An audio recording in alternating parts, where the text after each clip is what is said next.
আসসালামু আলাইকুম। কেমন আছো আমার প্রিয় সকল বন্ধুরা? আশা করি তোমরা সকলে অনেক অনেক ভালো আছো, আনন্দে আছো, সুস্থ আছো।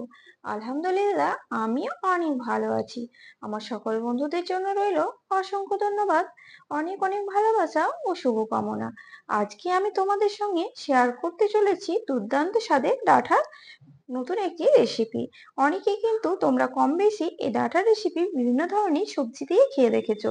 আজকে কিন্তু এই ডাঁটা দিয়ে আমি তোমাদের চচ্চড়ি বানিয়ে দেখাবো, যার স্বাদ কিন্তু দুর্দান্ত হয়। তো আজকে মাত্র শুধুমাত্র ঝিঙে দিয়েই তোমাদের এই রেসিপি আমি বানিয়ে দেখাবো।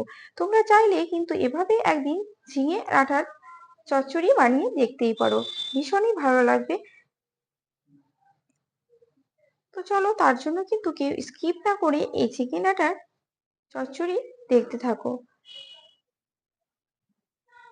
তেলটা ভালোভাবে গরম হয়ে এসেছে, তাই তেলের মধ্যে দিয়ে দিচ্ছি 1 চামচা পরিমাণ মতো লবণ, আর দিয়ে দিচ্ছি অল্প পরিমাণে হলুদের গুঁড়ো, আর দিয়ে দেবো 1/2 চামচা পাঁচফোড়ন। তারপর কিন্তু এরই মধ্যে আমি ডাঁটাগুলোকে ছেড়ে দিচ্ছি।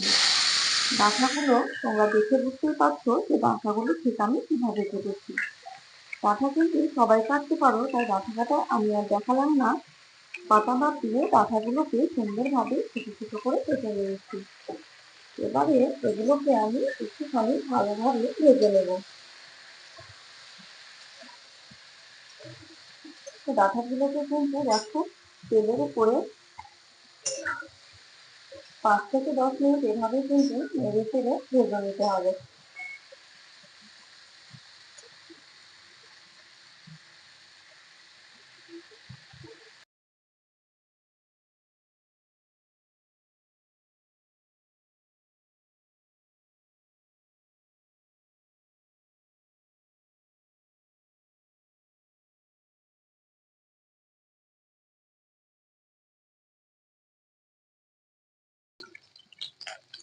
তো এখন ডাঁটাগুলো দেখে নেব। ডাঁটাগুলো কিন্তু মাঝে মাঝে আমি নেড়ে চেড়ে দিয়েছিলাম। দেখো ডাঁটাগুলো আমি ভালোভাবে ভেজে নিয়েছি, তারপর গায়ে কিন্তু রং ধরেছে, মানে ডাঁটাগুলো কিন্তু ভাজা হয়ে গেছে। এবার আমি এর মধ্যে দিয়ে দেবো ঝিঙে। তো এখানে ডাঁটা যতটা নিয়েছি ঠিক ততটা পরিমাণে কিন্তু ঝিঙে নিয়েছি, অনেকটাই ঝিঙে। তো ঝিঙেগুলোকে এভাবে কিন্তু আমি কেটে নিয়েছি। ঝিঙেগুলো কিন্তু একদমই ছোট ছোট কাটলে হবে না। ঝিঙেগুলো তোমাদের আমি দেখিয়ে দিচ্ছি কাছ থেকে। এভাবে কিন্তু ঝিঙেগুলোকে দুভাগ দুভাগ করে মোটা মোটা করে কেটে নিতে হবে, যেন ঝিঙেগুলো ঠিক গলে না যায়। এবার ঝিঙে দিয়ে এগুলোকে ভালোভাবে ভেজে নেব।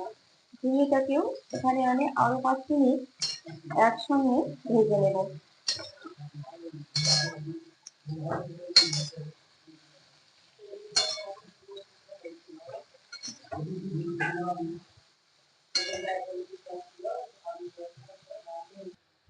তো মাঝে কিন্তু আরো একবার নেড়ে চেড়ে নেবো। তো ঝিঙে দেওয়াতে দেখো একটুখানি জল বেরোচ্ছে তেলের সঙ্গে।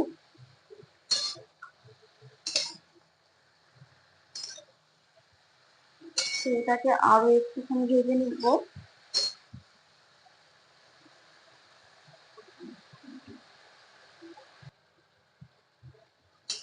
তো দেখে নিচ্ছি কেমন ভাজা হয়েছে। ভাজা কিন্তু হয়ে গেছে, ভাজা হয়েছে বলে কিন্তু ঝিঙেগুলো নরম হয়ে এসেছে। আর দেখো জল কিন্তু বাইরে জল ছড়িয়েছে। তো এখন আমি ঝিঙে আর ডাঁটাকে একসঙ্গে প্রেসারে দিয়ে একটা সিটি দিয়ে নেবো। এবার তোমরা আশ্চর্য যাচ্ছ যে ঝিঙে ডাঁটা চচ্চড়ি বানাবো, অথচ আমি প্রেসারে কেন দিব? অনেকেই আছে ডাইরেক্ট যারা এভাবেই কিন্তু কড়াইয়ে দিয়ে সেদ্ধ করে দেয়। কড়াইয়ে কিন্তু ডাঁটা সেদ্ধ হতে অনেকটা সময় লাগে, তাতে করে তার স্বাদ গুণ কিন্তু নষ্ট হয়ে যায়।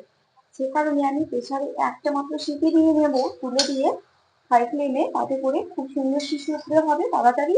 আর টেস্টটা কিন্তু একই রকম থাকবে, আর টেস্টটা খুব সুন্দর হবে। সেই কারণে আমি দেখো এখন এগুলোকে তুলে নিয়ে প্রেসারের মধ্যে ভরে দিয়ে মাত্র হাই ফ্লেমে একটা সিটি দিয়ে দেবো। প্রেসারে যখন দেবে তখন কিন্তু জল দেওয়ার কোনো দরকার নেই, কারণ দেখো এখানে কিন্তু অলরেডি অনেকটা জল দাঁড়িয়েছে, এই জলে কিন্তু সেদ্ধ হয়ে যাবে। নইলে কিন্তু একেবারে ঝোল ঝোল হয়ে যাবে জল দিলে। তো তোমরা চাইলে এভাবে আমার পদ্ধতিতে একবার ট্রাই করে দেখতে পারো, ভীষণই সুন্দর হবে। তো চলো এখন আমি এগুলোকে প্রেসারের মধ্যে ভরে দিয়ে একটা সিটি দিয়ে নিই। প্রেসারের মধ্যে অলরেডি করে দিয়েছি। এখন শুধুমাত্র প্রেসারে করে ঢাকনা দিয়ে একটা খালি সিটি দিয়ে দেব।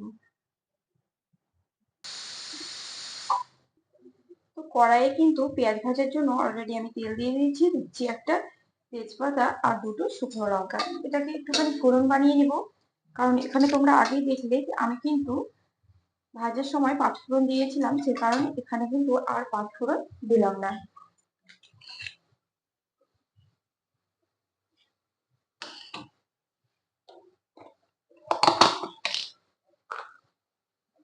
এবারে আমি এখানে দিয়ে দিচ্ছি দুটো পেঁয়াজ। এখানে লম্বা লম্বা করে দুটো পেঁয়াজ কেটে নিয়েছি, তাই দিয়ে দিচ্ছি পেঁয়াজ। তোমরা চাইলে এটাকে কিন্তু নিরামিষ বানিয়ে নিতে পারো পেঁয়াজ আদা রসুন ছাড়াও। তো আমি কিন্তু এখানে একটা পেঁয়াজ ছিলাম, পেঁয়াজটা দিলে খেতে ভীষণ ভালো লাগে মিষ্টি, সেই কারণে পেঁয়াজটা আমি দিয়ে দিলাম। এখন আমি পেঁয়াজটাকে ভালোভাবে ভেজে নেব।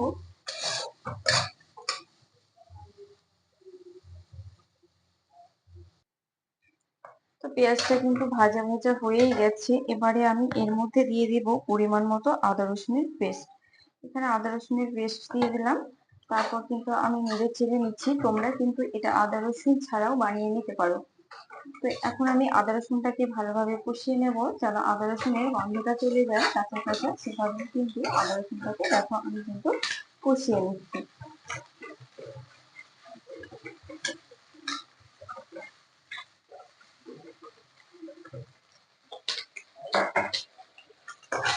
আদা রসুনটা কিন্তু আমার কষানো হয়েই গেছে।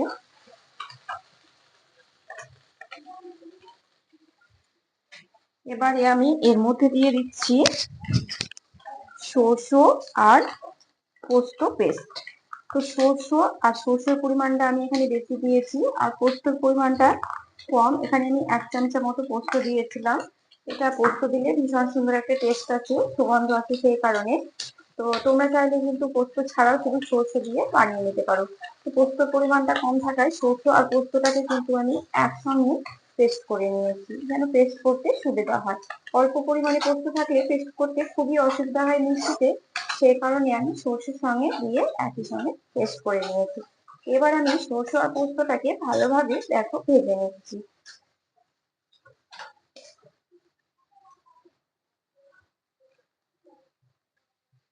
তো সরষে আর পোস্ত কিন্তু ভালোভাবে ভাজা হয়ে গেছে, কড়াইয়ে লেগে লেগে আসছে, মানে কিন্তু ভাজা ভাজা হয়ে গেছে। এবারে আমি এখানে দিয়ে দিচ্ছি একটা টমেটো কুচি। এখানে আমি একটা বড় সাইজের টমেটো নিয়েছিলাম, টমেটোটাকে কুচি করে দিয়ে দিলাম। তারপর আমি আরো একটুখানি এটাকে কষিয়ে নেবো।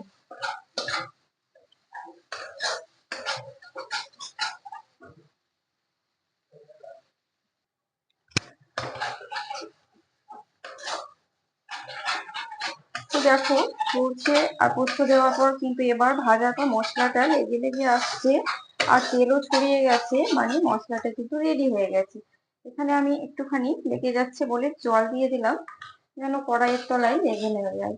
তো এখানে জল দিয়ে দিয়েছি। তারপর কিন্তু এখানে আমি জল দেওয়ার পর দিয়ে দেবো অল্প একটু জিরের গুঁড়ো আর অল্প একটু ধনের গুঁড়ো। এখানে কিন্তু আমি হলুদ ব্যবহার করবো না, কারণ হচ্ছে যে আমি কিন্তু ভাজার সময় হলুদ দিয়ে দিয়েছি, আর এই রান্নাটা একটু সাদা সাদাই বেশ দেখতে ভালো লাগে, সেই কারণে আমি হলুদ দিচ্ছি না। এখানে অল্প পরিমাণে একটুখানি লবণ দিয়ে দিলাম, কারণ আমি একবার লবণ দিয়ে দিয়েছি ভাজার সময়। আর দিয়ে দিচ্ছি 1 চামচা চিনি, কারণ এটা মিষ্টি মিষ্টি হবে, মিষ্টি মিষ্টি ভীষণই ভালো লাগে, সেই কারণে এখানে আমি 1 চামচা চিনি দিয়ে দিলাম। এবারে মশলাটাকে আরো একটুখানি কষিয়ে নিচ্ছি।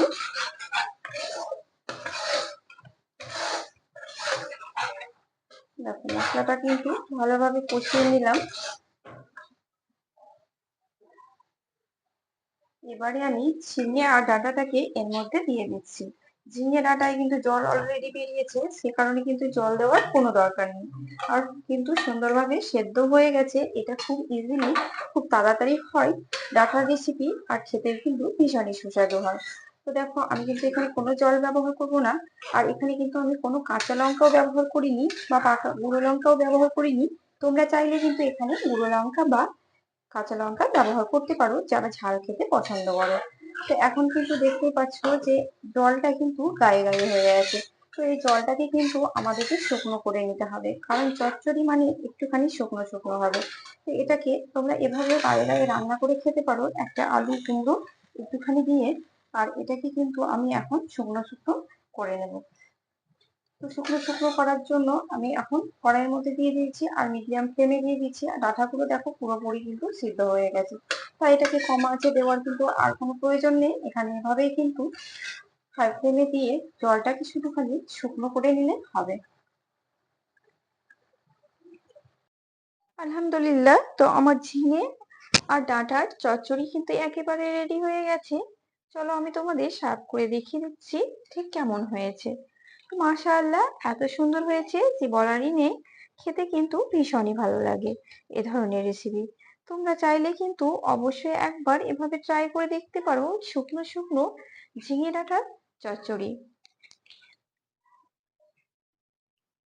তো আমি কিন্তু খুব সহজেই ঘরোয়া পদ্ধতিতে ঘরোয়া কিছু মশলা দিয়েই বানিয়ে দেখালাম তোমাদের ঝিঙে ডাঁটার চচ্চড়ি। এরকম রেসিপি যদি সাদা ভাতের সঙ্গে থাকে তাহলে আর কিছুই লাগে না। এই ঝিঙে ডাঁটার রেসিপি কিন্তু ভীষণই সুস্বাদু একটি রেসিপি, যা অবশ্যই তোমরা একবার ট্রাই করে দেখতে পারো। ভীষণই ভালো লাগবে, এটা আমি তোমাদের গ্যারেন্টি সহকারে বলতে পারি। তো আমার আজকের রেসিপিটি কেমন লাগলো তোমরা কিন্তু কমেন্ট বক্সে অবশ্যই জানাতে ভুলো না। আর ভালো লাগলে আমার চ্যানেলটিকে ছোট্ট একটি লাইক শেয়ার কমেন্ট ও সাবস্ক্রাইব করে আমার পাশে থেকো। সবাই অনেক অনেক ভালো থেকো, সুস্থ থেকো। দেখা হচ্ছে তোমাদের সঙ্গে নেক্সট ব্লগে, নেক্সট ভিডিওতে। আল্লাহ হাফেজ।